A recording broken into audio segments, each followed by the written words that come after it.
Queridos, graça e paz, bom dia, espero que todos estejam bem.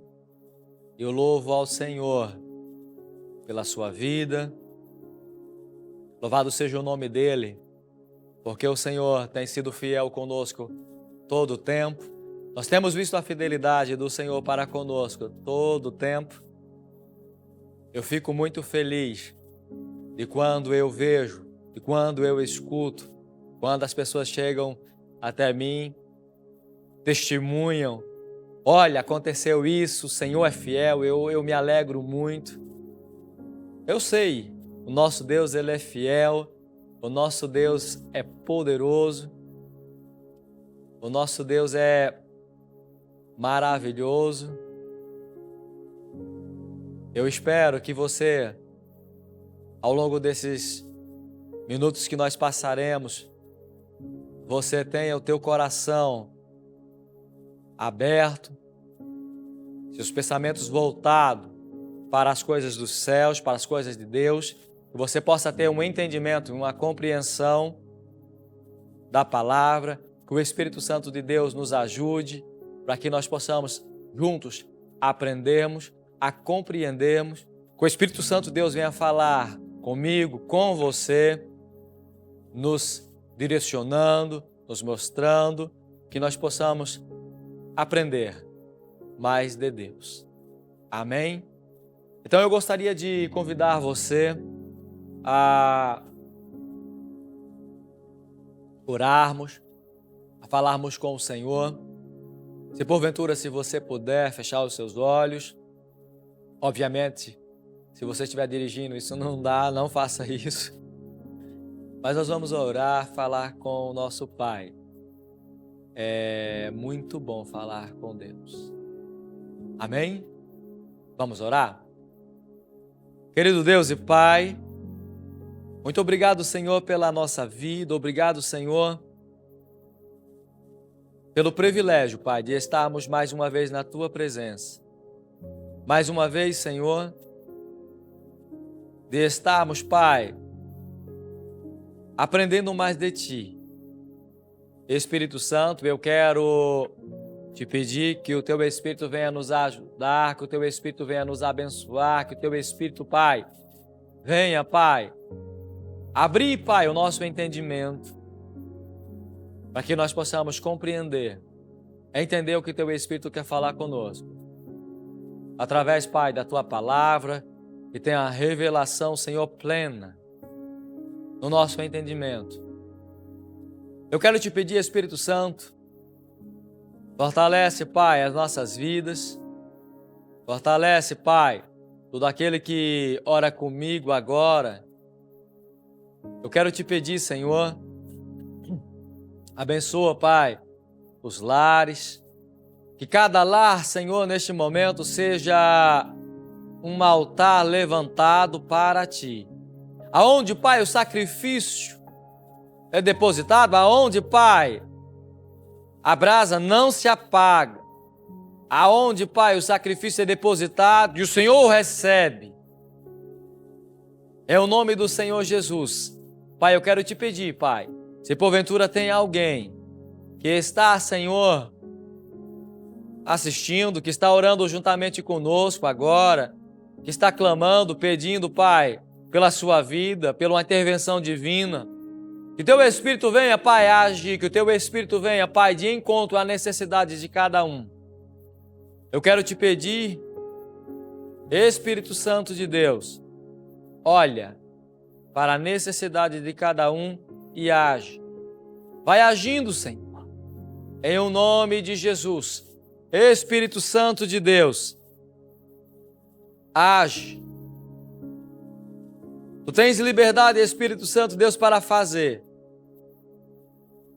Faz, Pai, segundo a Tua vontade. Senhor, Tu sabes, Pai, que nós precisamos. Tu sabes, Senhor, que nós necessitamos de Ti. Jesus, no Teu nome há poder. Para quem nós iremos, que só Tu tens palavras de vida eterna e só em Ti, somente em Ti, nós temos certeza da salvação.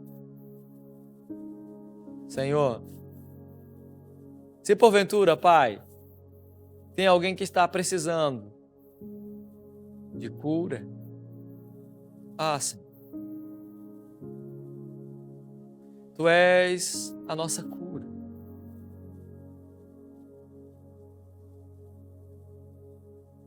Tu não mudaste. Tu permaneces, Pai, sendo o mesmo ontem, hoje e eternamente. Tu não mudaste. Senhor. Cura, Senhor. Para a glória do Teu nome. Senhor, abre, Pai, as portas. Se porventura, Senhor, tem alguém que está clamando, pedindo, Pai, para que o Senhor possa abrir uma porta de emprego, abençoar, Pai, as finanças. Senhor, responde a oração, Senhor, do Teu povo. Responde, Pai, o clamor, Pai, da Tua igreja. Em o nome de Jesus. Pai, eu quero Te pedir também, Senhor, pelos nossos apóstolos, Senhor. Abençoa, Senhor, o apóstolo Fernando, Pai, a apóstola Keila, Pai, os seus filhos. Guarda ele, guarda, Pai. Livra, Senhor, de todo o mal, de toda e qualquer investida do inimigo. Fortalece, Pai, renova, Pai, o físico, Pai, renova a visão. É o nome do Senhor Jesus que venha, Pai, um fortalecimento. É o nome de Jesus. Eu quero Te pedir, Senhor. Abençoa. Grande tem sido, Pai, os desafios, Pai. Mas nós cremos num Deus que opera milagres. Nós precisamos de um milagre.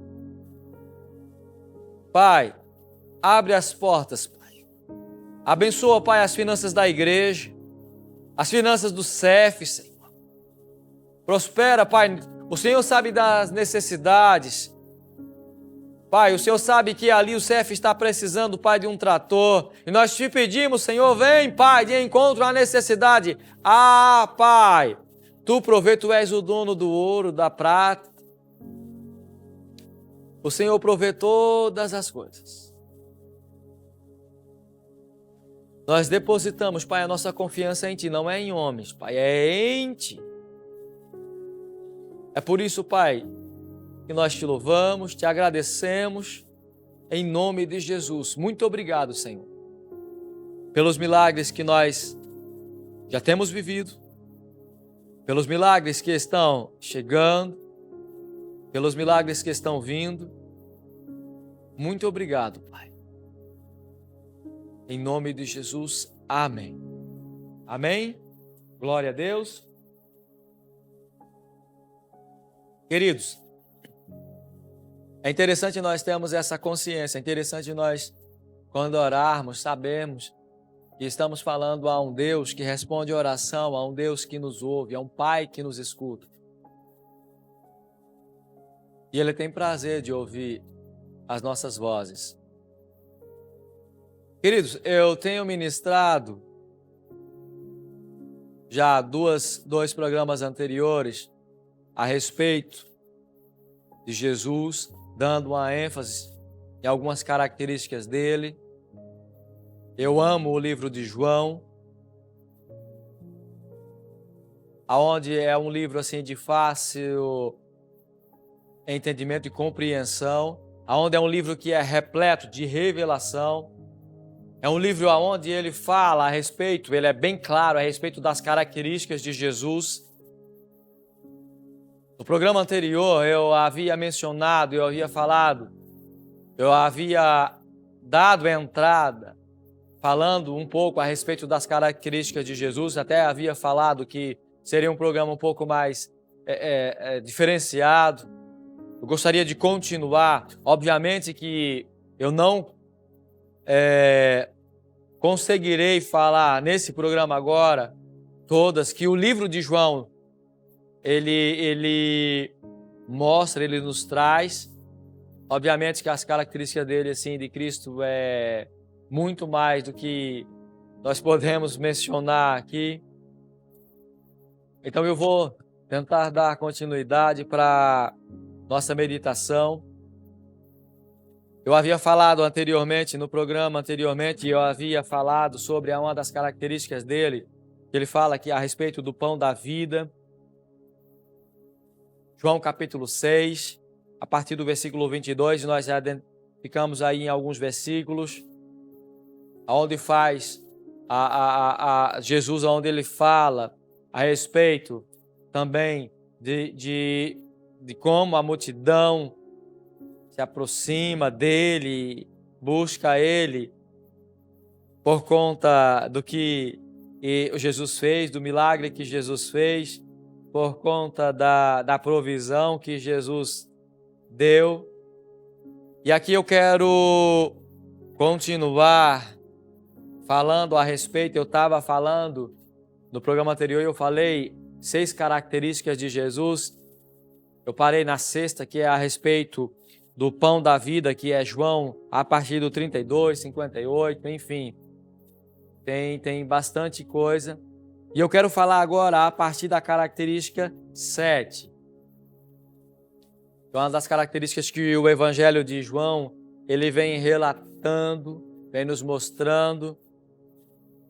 João é maravilhoso e eu quero aqui destacar a respeito do versículo-chave. Eu falei na introdução do programa anterior e vou fazer menção agora que o versículo-chave de todo o livro de João é o capítulo 20, o versículo 31. Estes, porém, foram escritos para que creiais que Jesus é o Cristo, Filho de Deus, e para que, crendo, tenhais a vida em seu nome.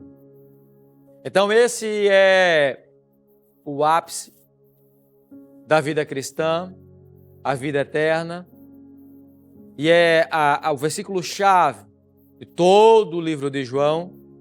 Mas aqui eu queria destacar, igual eu havia mencionado, algumas características de Jesus, e eu parei na característica 6, agora eu vou adentrar na característica 7, que fala a respeito, e eu até tinha mencionado antes, a respeito da água da vida.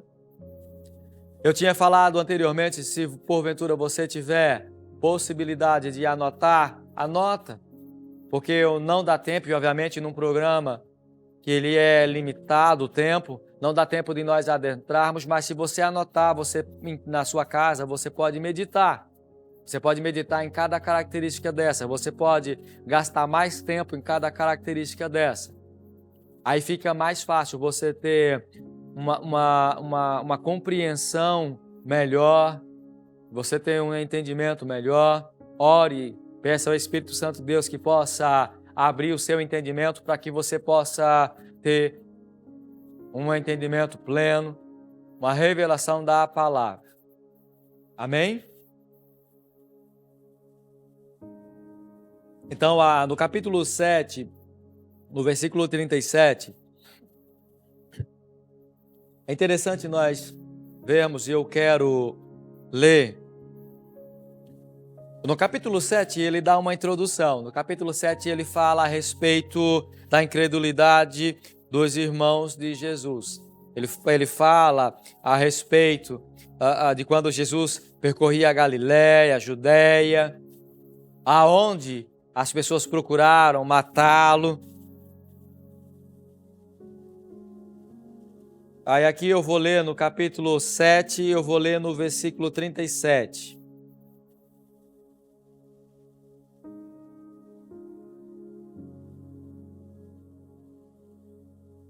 Ele falou assim: no último dia, o grande dia da festa, Jesus pôs-se de pé e clamou: se alguém tem sede, venha a mim e beba.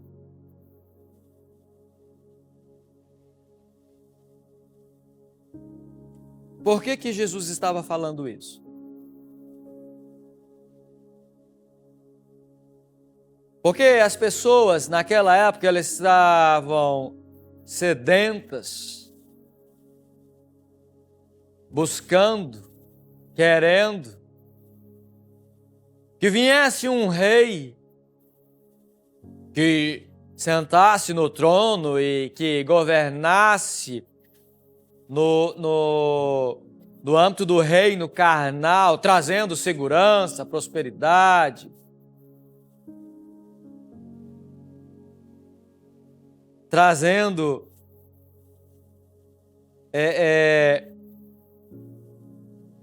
uma segurança política. Mas aqui o que acontece? Eu estou só falando isso por conta do contexto da vida de Jesus, por conta do contexto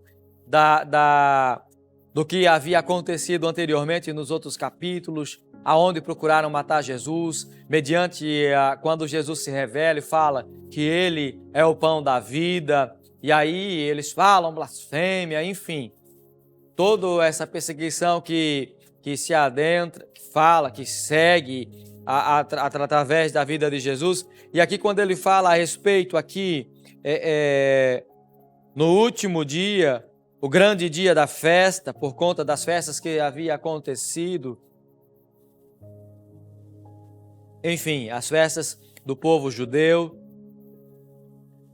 ele dá aqui uma ênfase e traz uma revelação que se alguém tem sede, venha a mim e beba. No versículo 38 ele fala, quem crê em mim, como diz a Escritura, do seu interior fluirão rios de água viva. Mas a ênfase que eu quero dar aqui é no versículo 37. Porque no versículo 37, ele fala a respeito que ele é a água da vida, ele sacia, é ele que tem a provisão. E ele faz um convite. Ele faz uma chamada. Sabe por quê? Quando ele faz essa chamada é porque ele entende, Jesus, ele conhece o meu e o seu coração. E ele sabia, e ele tinha visto que o coração daquele povo estava sedento. Estava com sede. Sede de justiça, sede de salvação. Nos nossos dias não é diferente, aonde nós vemos pessoas que estão com o coração sedento. Nos nossos dias, pessoas que têm sede de salvação, sede de conhecer a Deus. E Jesus está fazendo o convite, ele tem se estendido até os nossos dias. O convite tem se estendido até os nossos dias. Todos os dias o convite, ele é feito. Se alguém tiver sede, que venha a Jesus. E o que nós temos o que nós temos constatado, o que nós temos visto ao longo dos nossos dias, são corações sedentos, mas que estão buscando saciar essa sede em coisas, em prazeres, em momentos, aonde eles não serão saciados, porque somente em Cristo é que nós seremos saciados. Porque, queridos, Ele é a água. Ele é a água viva, Ele é a água que nos satisfaz, Ele é a água que preenche, que nos limpa, Ele é a água que satisfaz esta sede espiritual que nós temos. Não adianta, tem pessoas que correm para a religião, tem pessoas que correm para o vício, pessoas que correm para satisfazer esta sede em bebida, em prazeres, em droga, em dinheiro, enfim, em prazeres mundanos. Mas essa sede espiritual só é saciada em Jesus. É Ele que satisfaz essa sede que você tem, esse vazio que você tem, é só em Jesus que é preenchido. É interessante aqui, e eu vou continuar, nós vemos uma das características dele, quando ele faz menção que ele é o que satisfaz, é ele que é a água da vida. Não existe vida fora dele. Não existe vida fora de Jesus. É impossível você permanecer firme fora dele. Quer ver uma coisa?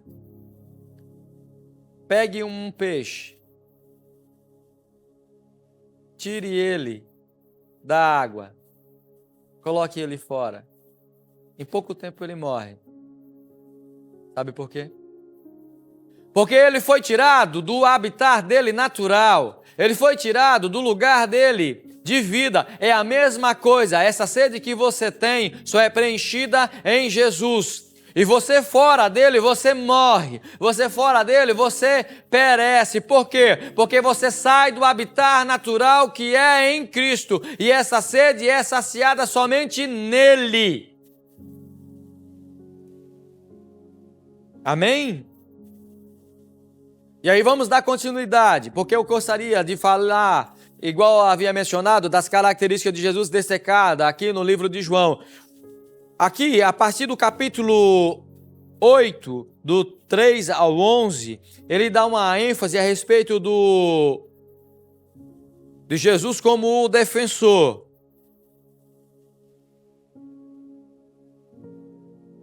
Ele defende. Vamos dar uma olhada?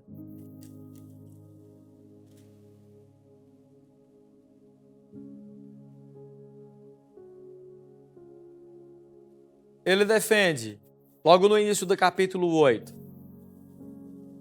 a mulher adúltera, aonde nós conhecemos a história. Ela estava ao ponto de ser apedrejada, ao ponto de ser morta, mas o Senhor a defendeu. O Senhor protegeu, o Senhor guardou, o Senhor rasgou o escrito de dívida que havia com a vida dela. A sentença que havia sido decretada, uma sentença de morte, o Senhor, como um bom juiz, ele defendeu. Como bom advogado, ele defendeu. E como um bom juiz, ele deu o destino, ele sentenciou ela à vida. Porque outrora ela já havia sido sentenciada com destino à morte. Mas o Senhor, ele defendeu. E eu quero dizer para você que, muito embora você tenha sido sentenciado à morte, porque, queridos, o pecado, ele nos distancia de Deus, e a Bíblia fala que o salário do pecado é a morte, mas o dom gratuito de Deus é a vida eterna.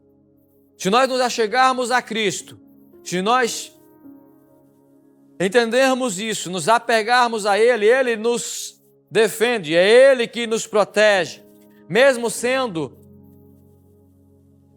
sentenciados à morte, o Senhor nos dá a vida eterna.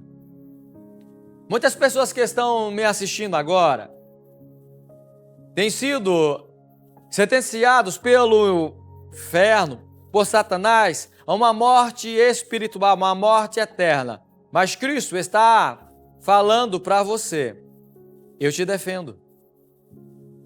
Vem para mim. Vem para mim. Porque essa sentença é rasgada e eu te dou uma outra, que é destinando você a uma eternidade. Foi isso que ele fez com relação a esta mulher. Foi isso que ele fez. Ele defendeu. E é isso que Cristo tem feito comigo e com você. Ele tem nos defendido, porque o diabo, ele vem nos acusando diante de Deus com um script de dívida. Ele vem dizendo, olha aqui, está feito, olha aqui, a dívida está aqui, ele não pode pagar. Então, mediante essa dívida, ele tem uma sentença, que é a morte espiritual, a condenação eterna. Aí Jesus nos defende e diz, não, mas eu paguei, lá na cruz, eu paguei o preço. Pai, está aqui. O sacrifício foi feito.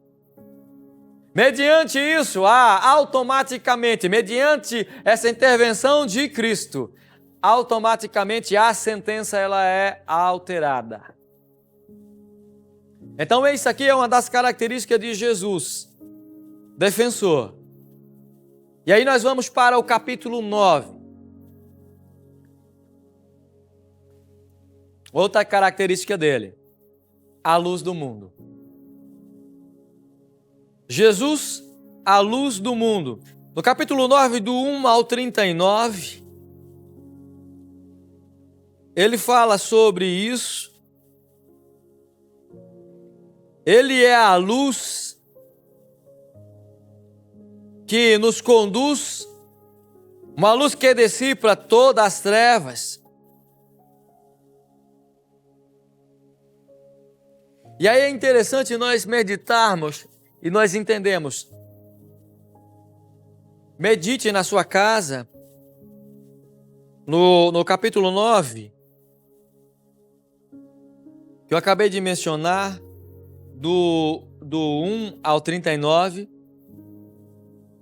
É interessante nós entendermos isso, que ele nos dando a luz a um cego de nascença. Ele além dele falar com propriedade, além de nós vermos no início do livro de João, onde ele fala que ele é a luz do mundo, ele prova e ele mostra e ele abre os olhos de alguém que está cego, um cego de nascença.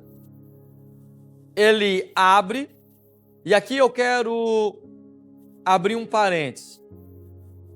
Eu estou falando para pessoas que talvez tenham nascido cego de nascença espiritual.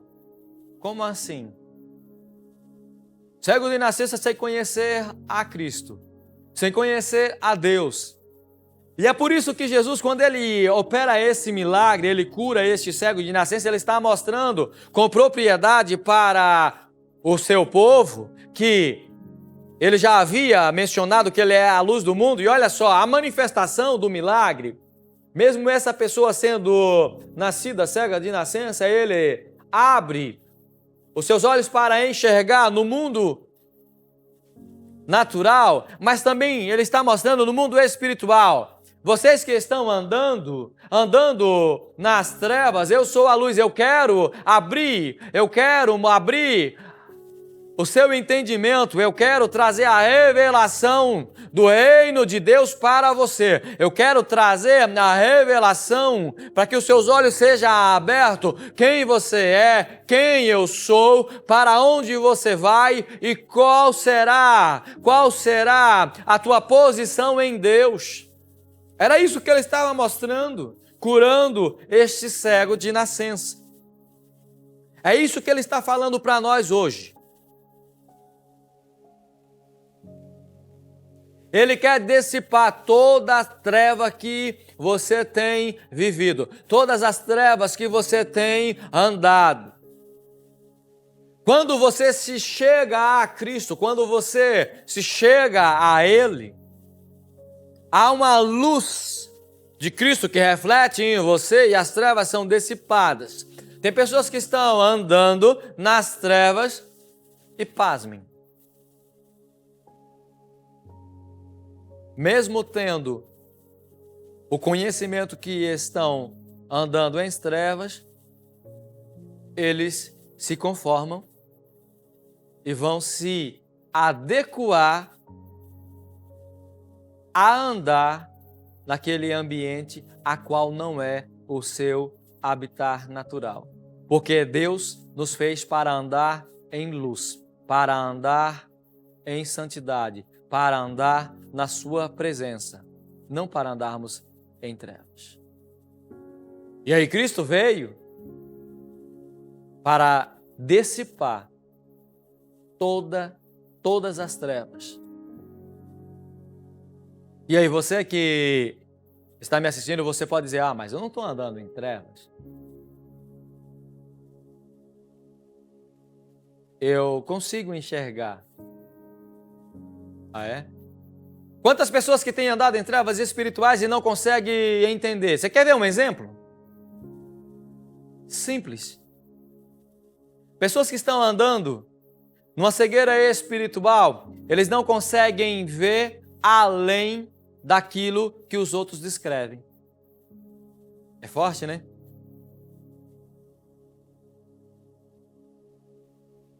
Você pergunta para uma pessoa que não tem uma visão, e eu vou falar aqui de uma visão no físico, uma visão carnal. Você pergunta para a pessoa assim, como que é uma árvore? Ele vai falar mediante aquilo que alguém está descrevendo ou que alguém já descreveu para ele. Mas quando você vê, se eu perguntar para você, o que é uma árvore? Você já pode descrever com propriedade. É algo esplendoso. Uma árvore que tem frutos, uma árvore florida. Você até faz menção das estações dela. Você dá ênfase na folhagem dela. Você dá ênfase no tamanho. Você dá ênfase nas flores, no fruto. Por quê? Porque você tem a visão. Você consegue falar daquilo que você está vendo. Então hoje, é o nome do Senhor Jesus. Cristo está vindo para dissipar toda a cegueira espiritual da sua vida. O caminho que você está andando, o caminho que você está sendo conduzido em trevas espirituais te levará à morte. Mas Cristo, igual nós acabamos de ver, Ele é a luz do mundo. Eu quero aqui continuar dando a ênfase no capítulo 10, e é a 10ª característica de Jesus, e eu estou avançando porque, igual eu havia mencionado, o tempo não permite que eu fale todas as características. E aí nós vamos continuando à medida que o Senhor me ajudar. No capítulo 10, ele faz menção, isso é tremendo, ele é o bom pastor. No capítulo 10, do 1 ao 16.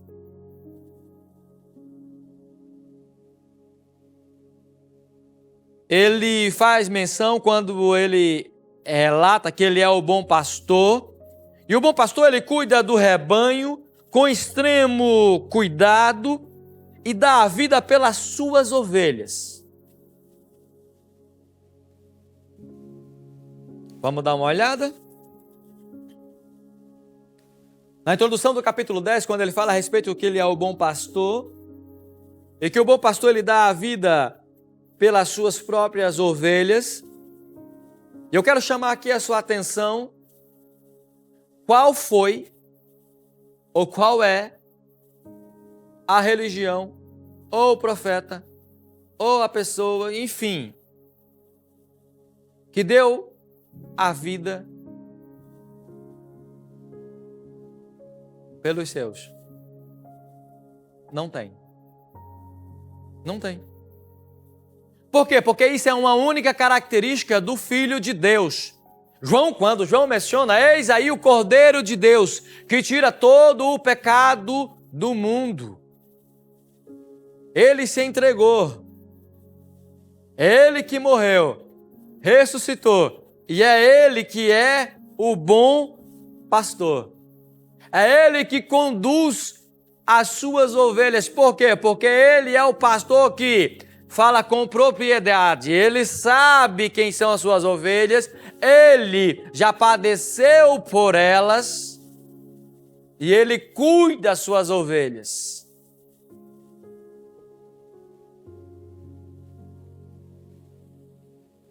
E aí é interessante.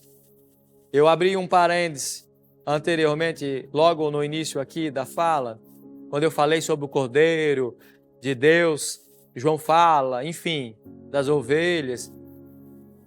E aí vamos voltar aqui para o contexto aqui, quando eu ia dar ênfase, quando eu fiz menção para dar ênfase no capítulo 10, sobre Jesus, que ele é o bom pastor.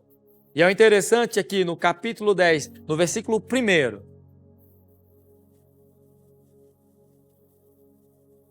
em verdade vos digo, que aquele que não entrar pela porta do aprisco das ovelhas, mas sobe por outra parte, é ladrão e salteador. Lembra quando eu falei que todas as vezes que Cristo, quando ele fala em verdade, vos digo, ele está trazendo uma revelação? Por que ele está falando isso? Porque existe pessoas se colocando no lugar de pastor e é falso. Porque só existe um pastor e é isso que ele está falando, por isso que é uma das características dele. Eu sou o bom pastor. Lembra quando eu falei no início das religiões ou profeta, quem quer que seja, porventura alguém já deu a vida pelas suas ovelhas? Lógico que não. Alguém já deu a vida por alguém? Lógico que não, somente Cristo. É por que ele está falando isso? Porque tem falso mestre, tem falsos pastores. Tem pessoas que estão enganando as pessoas e tem muitas pessoas que estão seguindo pessoas enganados. Querido, você tem que seguir a Cristo. Veja, homens que pregam a palavra, que pregam a Cristo, que pregam a Bíblia, não tem como dar errado, não tem como você não adentrar pela porta. E ele fala, aquele que não entrar pela porta no aprisco das ovelhas. Presta atenção. Quem é a porta? É interessante que Cristo é maravilhoso, nós começarmos a juntar. Eu sou o caminho, o livro de João é maravilhoso. Eu sou o caminho, a verdade e a vida. Ninguém vem ao Pai se não for por mim. Ele é o caminho. E ao mesmo tempo ele é o bom pastor. Entenda, não existe outro caminho, não existe outro pastor, não existe outro salvador, não existe outro redentor, não existe outro que pagou o preço do resgate. Não existe. Somente existe Cristo, que nos dá o acesso. Ele é o acesso que nos conduz a adentrar no reino de Deus. Ele é o único Salvador. Meu Pai amado, eu estou só na 10ª característica. Eu já tenho que ficar por aqui, porque o tempo ele é avançado e não tem como eu continuar. Queridos, mas eu quero fazer menção aqui, eu quero chamar a sua atenção. É o único pastor, e é o bom pastor, e é Cristo, que deu a vida por mim e por você. Lembra quando eu falei que a ênfase do livro de João? Lembra quando eu li? Eu vou ler novamente, para isso tem que ficar latente na sua vida. Você que está oscilando na fé, você que ainda não se decidiu, isso tem que estar latente. João 20:31, que é a ênfase, que é o versículo chave de todo o livro de João. Estes, porém, foram escritos para que creiais que Jesus é o Cristo, Filho de Deus, e para que, crendo, tenhais vida em seu nome, vida eterna. Não tem como você errar. A única coisa que você tem que fazer é se posicionar, aceitar, manter uma constância espiritual. Talvez que você que está me assistindo até diga, bom, eu estou firme com o Senhor, eu venho à igreja, eu creio na palavra, eu creio em Jesus, eu sigo, eu sou discípulo de Jesus. Talvez pode até ter pensado, mas essa palavra não é para mim. Eu quero te dizer, é sim, é para mim também. Sabe por quê? Porque há uma necessidade de nós nos lembrarmos de quem é Cristo, quem nós somos e para onde. Isso é uma necessidade. Se você está firme, glória a Deus. A Bíblia nos ensina. Permaneça firme para que não caia. E você que está fraco, você que está até questionando, não tenha dúvida.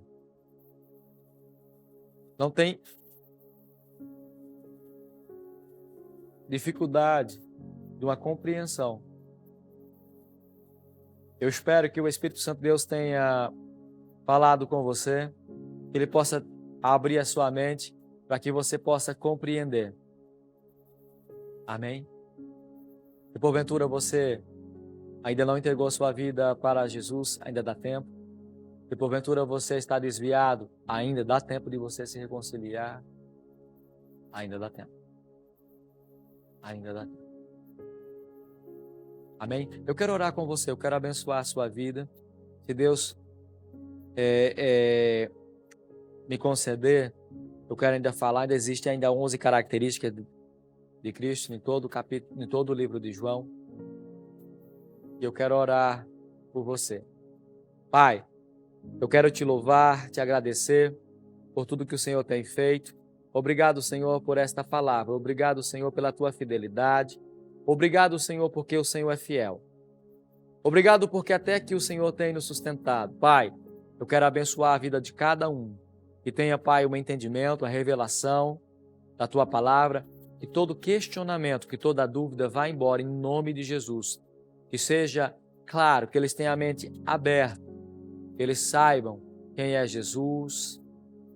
Que eles entendam o plano da salvação. Que eles entendam quem eles são em Deus. Que eles entendam o seu destino. Porque, Pai, não existe outro caminho. Somente em Ti, Pai. Somente em Ti. Nós temos salvação. Pai, eu quero te pedir misericórdia. Eu sei que o Senhor tem tido. Porque esse que está desviado, esse que está fora, um dia até confessou o teu nome, mas hoje está fora. Que ele possa retornar, que ela possa vir rápido, porque ainda dá tempo. Pai, eu quero abençoar. Abençoa o teu povo. Abençoa os filhos. Abençoa, Pai, este homem, esta mulher, em o nome de Jesus. Amém? Queridos, Deus abençoe. Permaneça firme. Seja abençoado. Deus abençoe a sua vida, a sua casa. Louvado seja o nome do Senhor. Amém.